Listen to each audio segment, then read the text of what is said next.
नमस्कार. लग्नानंतर होईलच प्रेम या मालिकेच्या आजच्या भागामध्ये मी तुम्हा सर्वांचे अगदी मनपूर्वक स्वागत करते.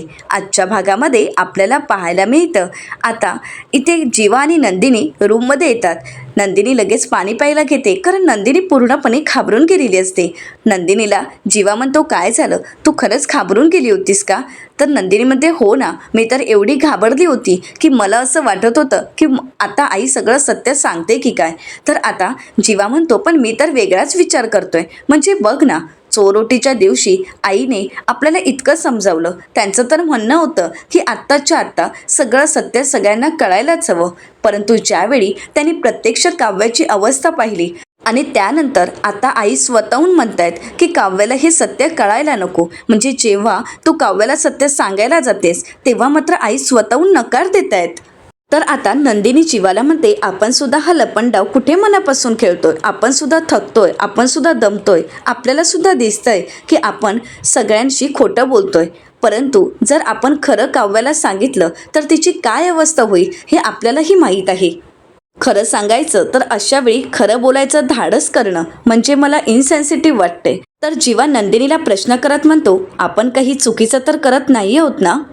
आता मात्र नंदिनी सुद्धा विचार करू लागते. तर जीवा नंदिनीला म्हणतो, माझी आजी काय म्हणायची माहितीये, खोटं बोलणं हे चुकीचंच आहे, पण जर कोणाच्या भल्यासाठी कोणाच्या काळजीपोटी जर आपण खोटं बोलत असू तर ते खोटं खोटं नसतं. आता नंदिनी जीवाला विचारते, तुम्ही तुमच्या आजीला खूप मिस करताय ना? तर जीवा म्हणतो की हो, खूप जास्त. खरं सांगू का, आज जर आजी असती ना तर तिने तुझे खूप लाड केले असते. नंदिनी म्हणते, हो का, पण तिचा नातू करतोय ना, तिने जितके लाड केले असते तितकाच तिचा नातूही माझे लाड करतोय. आणि आता मी सुद्धा काहीतरी करणार. जीवा म्हणतो, काय करणार? नंदिनी म्हणते, तुम्ही डोळे बंद करा बरं. तर जीवा खुश होतो आणि म्हणतो, अरे वा, म्हणजे बायकोचा मूड होई बरा, तोही दिवाळी दसरा. त्यात मी दरवाजाही बंद केलाय, म्हणजे आपल्या किसच्या मध्ये कोणीही येणार नाही. आता मात्र नंदिनी जीवाला चांगलाच थपाटा घालते आणि म्हणू लागते, जीवा तुम्ही सुद्धा ना खूप पुढचा विचार करत असता, थांबा थोडा वेळ. तर जीवा म्हणतो, काय? नंदिनी म्हणते, तुम्हाला म्हटलं ना डोळे बंद करा, उगाच तुम्ही तुमची गाडी पुढे पुढे नेऊ नका, तुम्ही फक्त डोळे बंद करायचे. तर जीवा म्हणतो, अगं पण. नंदिनी म्हणते, मी सांगितलं ना डोळे बंद करा. आता नंदिनी कपाटात काहीतरी शोधत असते. जीवा म्हणतो, अगं काय कुडपुड करतेस? जीवाला नंदिनी म्हणते, मी सांगितलं ना डोळे बंद करायचे, मग डोळे बंद करून तिथेच उभं राहायचं. आता जीवा तिथेच उभा राहतो. आता नंदिनीचं काय सरप्राईज आहे हे जीवालाही कळत नसतं. तर जीवा म्हणतो, अगं काय आहे सरप्राईज? नंदिनी आता जीवासमोर एक ओढणी घेऊन येते. तर जीवा म्हणतो, ओढणी? काय आहे प्लॅन? असं म्हणत जीवा अगदी रोमॅन्टिक झालेला असतो. नंदिनी म्हणते, प्लॅन हाच आहे. असं म्हणत ती जीवाचा हात घेते आणि आपला हात आणि जीवाचा हात बांधायला सुरुवात करते. तर जीवा म्हणतो, हे काय? नंदिनी म्हणते, तसेही आपण आयुष्यभरासाठी जोडले गेलोच आहोत, पण आता मला तुमचा हात माझ्या हाताशी घट्ट बांधायचा आहे. खरं सांगू का, माझ्या नवऱ्याला झोपेतही चालायची सवय आहे. उगाच माझा नवरा माझ्यापासून कुठे दूर जायला नको म्हणून हे सगळे काही प्रयत्न. तर जीवा म्हणतो, हो का? नंदिनी म्हणते, हो जीवा, आपण जीवांदिनी आहोत, म्हणजेच जीवा आणि नंदिनी, त्यामुळे आपण कायम असेच एकत्र असणार. तर जीवा नंदिनीला म्हणतो, मला तर असं आयुष्यभर राहायला आवडेल, पण. तर नंदिनी म्हणते, पण काय? तर जीवा म्हणतो, पण वॉशरूमला जाताना हे सोडावं लागेल. नंदिनी म्हणते, शी किती घाणेरडं बोलता हो जीवा तुम्ही, मला वाटलं होतं की काहीतरी रोमॅन्टिक बोलाल, पण खरंच तुमच्यातला रोमॅन्स ना संपलाच आहे. असं म्हणत नंदिनी बाजूला निघून जाणार, पण नंदिनी हे विसरते की तिने मात्र आपला हात जीवाच्या हाताशी घट्ट बांधलेला असतो. जीवा पुन्हा एकदा नंदिनीला जवळ घेतो आणि म्हणतो, खरंच तुला असं खरंच वाटतंय का? तर नंदिनी म्हणते, हो. आता मात्र जीवा लाईट्स ऑफ करतो आणि आता रोमॅन्स काय असतो हे नंदिनीला खऱ्या अर्थाने दाखवून देतो. जीवा आणि नंदिनी पुन्हा एकदा आपल्या आयुष्याला एक नवं वळण देत, आनंदाच्या क्षणांना सुरुवात करत दोघेही पुन्हा एकदा रोमॅन्टिक झालेले असतात. दोघंही रोमॅन्टिक होऊन डान्स करत असतात. दोघंही एकमेकांसाठी वेळ देत एकमेकांमध्ये हरवून गेलेले असतात. तर आता खूप विजांचा कडकडाट होऊ लागतो आणि आभाळ भरून आलेलं असतं आणि पहिल्या पावसाला सुरुवातही झालेली असते. पार्थ मात्र शांत गाढ झोपलेला असतो. इथे मात्र काव्याला जाग येते. काव्या उठून बसते आणि मातीचा सुगंध ज्यावेळी काव्याला अनुभवायला मिळतो त्यावेळी काव्या खुश होते आणि म्हणू लागते, वा वा, पहिल्या पावसाच्या मातीचा सुगंध किती छान वाटतंय. असं म्हणत काव्याला तो सुगंध खूप आवडलेला असतो आणि काव्यासोबत तिच्या बाळालाही. काव्या म्हणते, काय रे, हो हो मिळणार. असं म्हणत आता ती पार्थच्या बाजूला येऊन बसते आणि पार्थला उठवण्याचा प्रयत्न करत म्हणते, देशमुख. काव्या म्हणते, देशमुख उठा ना. परंतु पार्थ मात्र गाढ झोपलेला असतो. काव्या म्हणते, देशमुख अहो उठा ना. पार्थ म्हणतो, काव्या अगं प्लीज झोपू देत ना. तर काव्या म्हणते, देशमुख प्लीज उठा, बाहेर पाऊस पडतोय. तर पार्थ म्हणतो, तो काही खरा खरा पाऊस आहे का. तर काव्या पार्थवर एक धपाटा देत म्हणते, मग काय तो शूटिंगचा खोटा खोटा पाऊस आहे का. तर काव्याला आता पार्थ प्रश्न करत म्हणतो, मला सांगा पाऊस कसा पडतोय.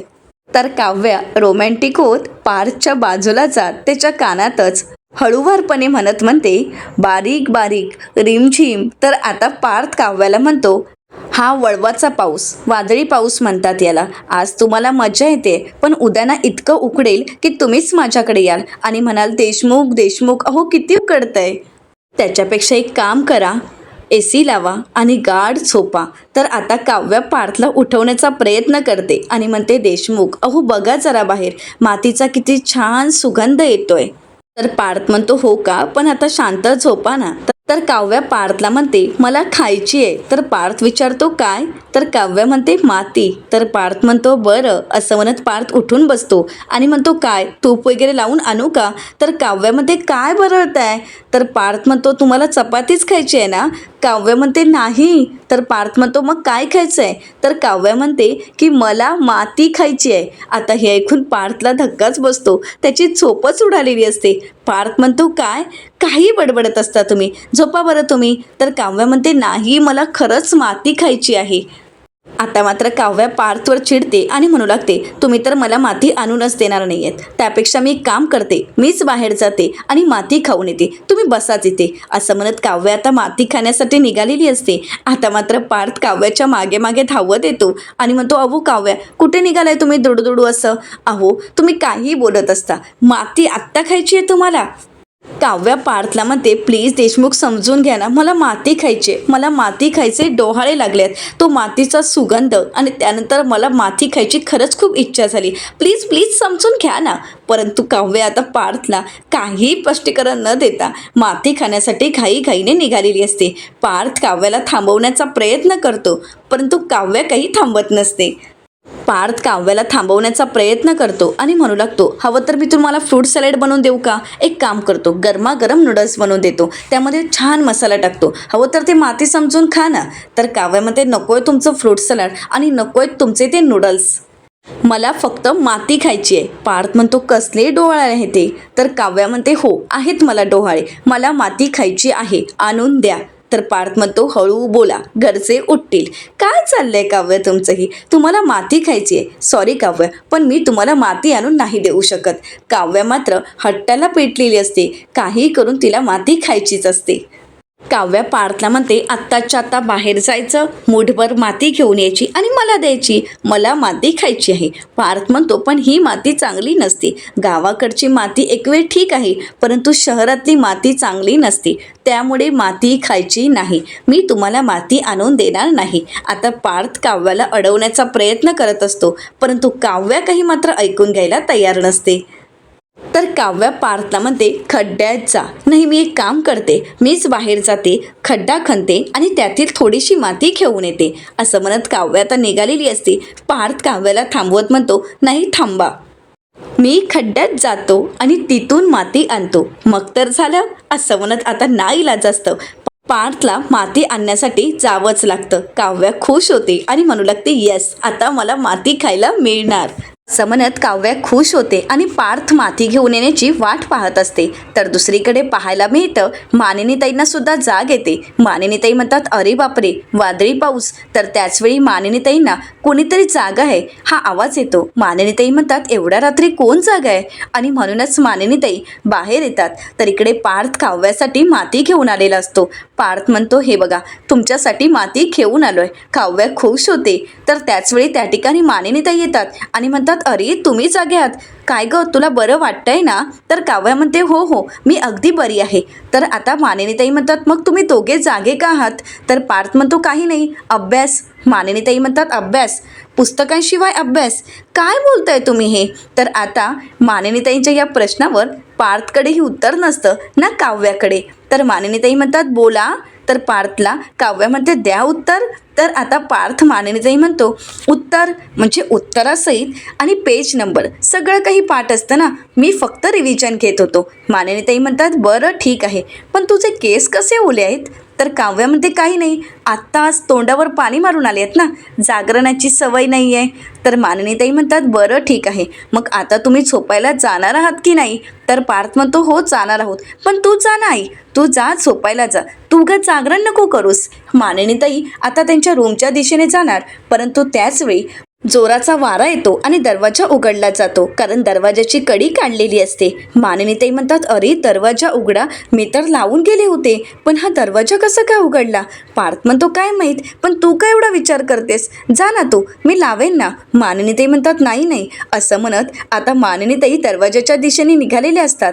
तर काव्य म्हणते, जा ना, थांबवा, मी खाऊ का माती? पार्थ म्हणतो, दरवाजा उघडा ठेवून अगोदरच मी माती खाल्ली आहे, थांबा ना थोडा वेळ. तर मानिनीताई पाहतात तर आता चिखलाचे पाय असतात. त्या खाबडतात. पार्थला आवाज देत म्हणतात, पार्थ, काव्या इकडे या, हे बघा. तर काव्याला काही माती खायचे डोळे इतके लागलेले असतात की तिला ठार होत नसतो. काव्या माती खायला घेते, परंतु मानिनीताई आवाज देतात म्हणून तिला पुन्हा जावं लागतं. तर मानिनीताई म्हणतात, पार्थ तरी बघतोयस ना, अरे चिखलाचे पाय, नक्कीच आपल्या घरात चोर वगैरे तर आला नसेल ना? अरे हे असं कसं होऊ शकतं? पार्थ जा अगोदर, तू काठी घेऊन ये, कुठेतरी चोर नक्कीच असेल. पार्थ काही तिथून हलत नसतो. मानिनीताई म्हणतात, काय झालं? अरे तू हलत का नाही आहे? जा. तर त्यावेळी मानिनीताईंचा लक्ष जातो की चिखलाचे पाय हे पार्थचेच असतात. मानिनीताई म्हणतात, म्हणजे तू गेला होतास पावसात, तू पावसात भिजण्यासाठी गेला होतास ना? आता मात्र पार्थ काव्याच्या मागे लपतो, तो खाबडतो, कारण मानिनीताई चांगलेच थपाटे घालणार हे पार्थला चांगलंच माहीत असतं. पार्थ म्हणतो, नाही आई, प्लीज प्लीज. मानिनीताई म्हणतात, नाही, आता तर मी तुला सोडणारच नाही. अरे असा पावसात भिजतोस आणि मग येतोस माझ्याकडे, आई मला सर्दी झाली, मला ताप येतोय, तुला तर आता मी सोडणारच नाही. असं म्हणत दोघांची ही पकडापकडी चालू असते. आणि त्याचवेळी मानिनीताई तेथील ताट घेतात आणि पार्थला म्हणतात, तुला तर ना मी आता ताटानेच मारेन. तर त्याचवेळी मानिनीताई पाहतात तर दुसऱ्या ताटात माती असते. ते पाहून त्यांना धक्काच बसतो. मानिनीताई म्हणतात, माती कोण घेऊन आलंय ही? आता मात्र काव्या पार्थकडे बोट दाखवते आणि या सगळ्याला ती पार्थलाच पुढे करते. आता मानिनीताई पार्थला प्रश्न करत म्हणतात, ताटात माती कोणी ठेवली आहे? तर पार्थ म्हणतो, आई तुझा प्रश्न चुकीचा आहे, ताटात माती का ठेवली असं विचार. तर मानिनीताई म्हणतात, बरं आता ही माती का ठेवली आहे? तर आता पार्थ काव्याचाच बोट काव्याकडे करतो आणि म्हणतो, बोला, द्या उत्तर. आता मात्र काव्याला काय बोलावं काहीच कळत नसतं, कारण काव्याची चोरी पकडली गेलेली असते. पण आता काव्या काही न बोलता ते ताट आपल्या हातात घेते आणि पुन्हा पुन्हा मातीचा सुगंध घेऊ लागते. त्यावेळी मात्र मानिनीताईंच्या लक्षात येतं. मानिनीताई काव्याला म्हणतात, तुला माती खायचे डोहाळे लागले आहेत? तर काव्या म्हणते, हो आई. तर मानिनीताई म्हणतात, असं आहे होय. असं म्हणत आता सर्वच जण हसू लागतात, कारण काव्याचे हे आगळे वेगळे डोहाळे पाहून पार्थ आणि मानिनीताईंना हसायला येत असतं. परंतु पार्थला लादी पुसायचं चांगलंच काम लागलेलं असतं. पार्थ म्हणतो, मला इथे लादी पुसायला लावली आहे आणि इथे सासू सुना चांगल्या गप्पा मारतायत, हसतायत. आता पार्थची लादी पुसून झालेली असते. पार्थ म्हणतो, देशमुखांच्या राज्याची साफसफाई झालेली आहे, मला सांगा राणीने माती खाल्ली का? तर काव्या म्हणते, नाही ना. पार्थ म्हणतो, का? तर काव्या म्हणते, तुम्ही माती आणल्यापासून मी फक्त त्या मातीचा वासच घेते हो.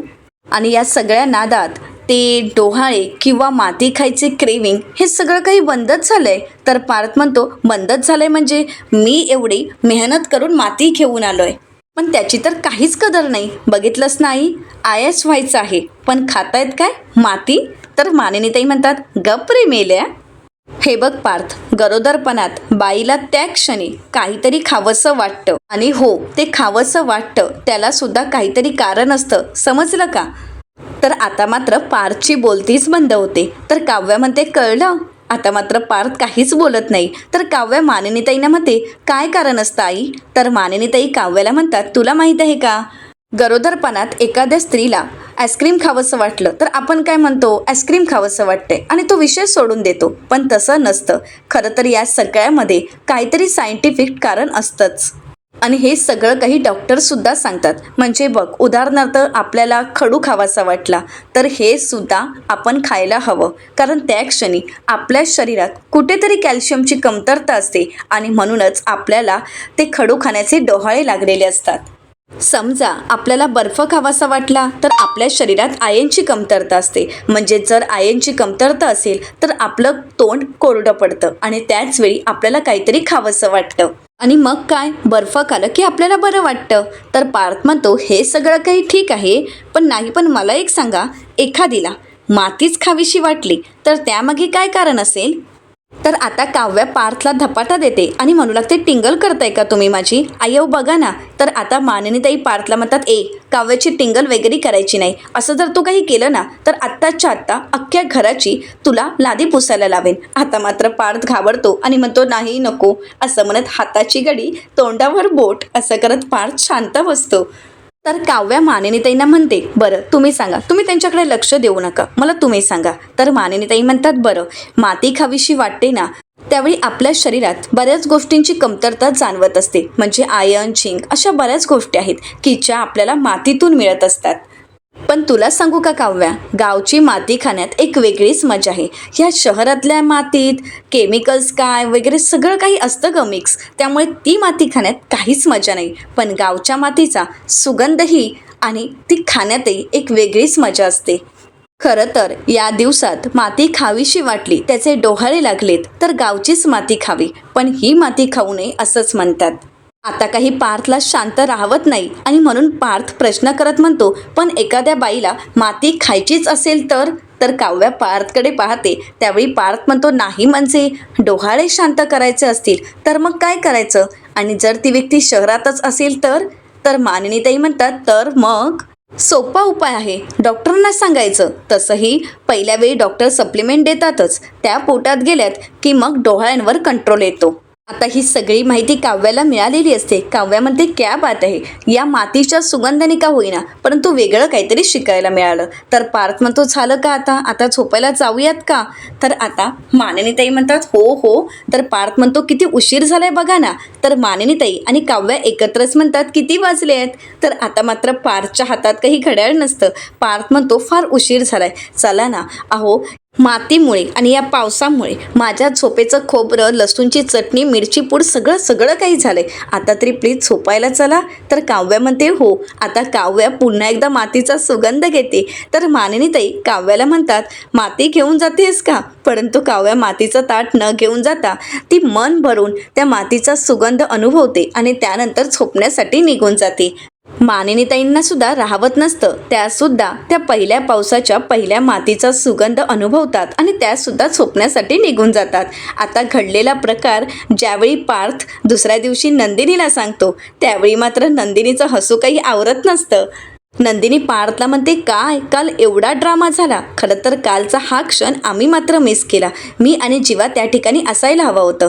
तर पार्थ म्हणतो नाही, कशाला नव्हता तेच बरं झालं. अहो तुमची तरी शांत झोप झाली असेल, माझी झोपही झाली नाही आहे, माझी झोप पूर्णच नाही झाली. मला विचारा काय अवस्था झाली आहे माझी आत्ता ती.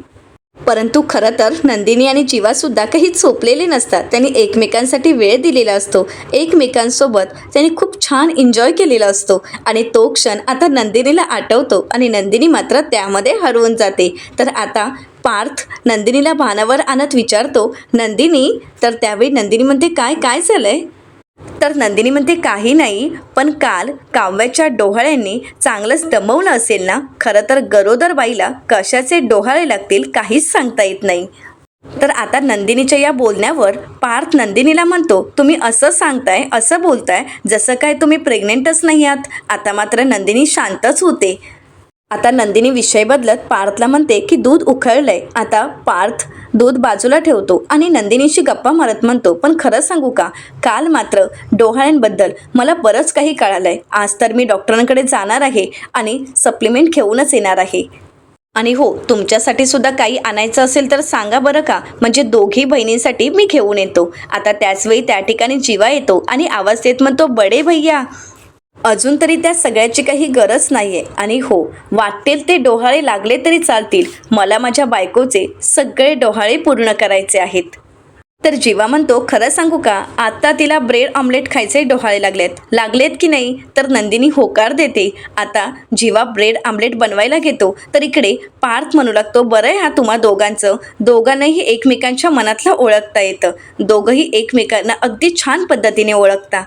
बरं, तुम्हा दोघांचं चालू देत, मी येतो, मला कॉल आहे, असं म्हणत पार्थ तिथून निघून जातो. इथे जीवाने नंदिनीची बाजू कशीबशी सावरलेली असते, परंतु नंदिनीला होणाऱ्या वेदना या नंदिनी आणि जीवा एकमेकांना न सांगताही समजत असतात. तर नंदिनी जीवाला म्हणते, डोहाळ्यांबद्दल पार्थ किती बोलत होते, बरंच झालं तुम्ही आलात, मला काय करावं काहीच सुचत नव्हतं, थँक्यू सो मच, असं म्हणत आता नंदिनी जीवाला थँक्यू बोलते.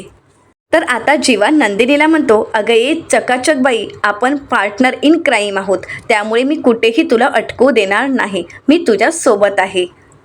तर आता जीवा नंदिनीला म्हणतो, बरं जीवाच्या हातचं ब्रेड ऑमलेट तुला खायचं आहे की नाही. नंदिनी म्हणते, पण तुम्हाला कसं कळालं की मला ब्रेड ऑमलेट खायचं आहे. तर जीवा म्हणतो, हो का, काल सकाळपासून आत्तापर्यंत तू ब्रेड ऑमलेटच्या 3 रील्स मला पाठवल्यास, त्यावरूनच मला कळालं. आता नंदिनी हसू लागते. जीवा म्हणतो, बरं आता तुझ्यासाठी स्पेशल ब्रेड ऑमलेट मी बनवून देतो. आता जीवा आणि नंदिनी गप्पा मारत आणि एकमेकांच्या मदतीने ऑमलेट बनवायला घेतात. जीवाने खूप छान ऑमलेट बनवलेली असते आणि त्यानंतर तो नंदिनीच्या हातामध्ये प्लेटमध्ये ती ऑमलेट देतो आणि त्यावर हार्ट शेप काढतो. ते पाहून नंदिनी अजून खुश होते आणि तिला आमलेट खायची इच्छा असते आणि जीवाने ती आमलेट बनवूनही दिलेली असते, तिची इच्छा पूर्ण केलेली असते. नंदिनी खुश होते आणि जीवाकडे पाहू लागते. जीवा आणि नंदिनी एकमेकांसोबत खूप खुश असतात, परंतु या सगळ्यामध्ये सत्य लपवण्याची धडपड मात्र चालूच असते. तर येणाऱ्या पुढील भागामध्ये आपल्याला पाहायला मिळतं, मानिनीताई जीवा नंदिनीच्या रूममध्ये येतात आणि पाहतात तर जीवांच्या कपड्यांचा पसारा असतो. मानिनीताई म्हणतात, काय करू या जीवाचं, आता बाप होत आला तरी, असं म्हणत मानिनीताई आता ते शर्ट वगैरे उचलतात आणि धुण्यासाठी घेऊन जात असतात. परंतु त्याचवेळी त्यांना तिथे डायरी सापडते, ज्या डायरीमध्ये नंदिनी आणि जीवाने सरोस्कीबद्दल पॉईंट लिहिलेले असतात. आता मात्र ते पाहून मानिनीताईंना धक्काच बसतो. तर दुसरीकडे नंदिनी जीवाला म्हणते, जीवा माझ्याबद्दल जर घरच्यांना समजलं तर तुम्ही माझ्यासोबत आहात ना. तर जीवा नंदिनीला आश्वासन देत, विश्वास देत म्हणतो, काहीही झालं तरी कुठल्याही क्षणाला मी तुझ्याच सोबत आहे, मी तुला एकटं कधीच सोडणार नाही. तर त्याचवेळी त्या ठिकाणी मानिनीताई येतात. नंदिनी म्हणते, आई बरं झालं तुम्ही आलात, जीवाने किती छान ऑमलेट बनवलाय, तुम्ही सुद्धा बसा ना, तुम्ही सुद्धा खाऊन घ्या. मानिनीताई म्हणतात, ते सगळं नंतर, पण मला आधी सांगा हे काय आहे. असं म्हणत मानिनीताई जीवा आणि नंदिनीला प्रश्न करत म्हणतात, सरोगसी आणि तुमचा काय संबंध.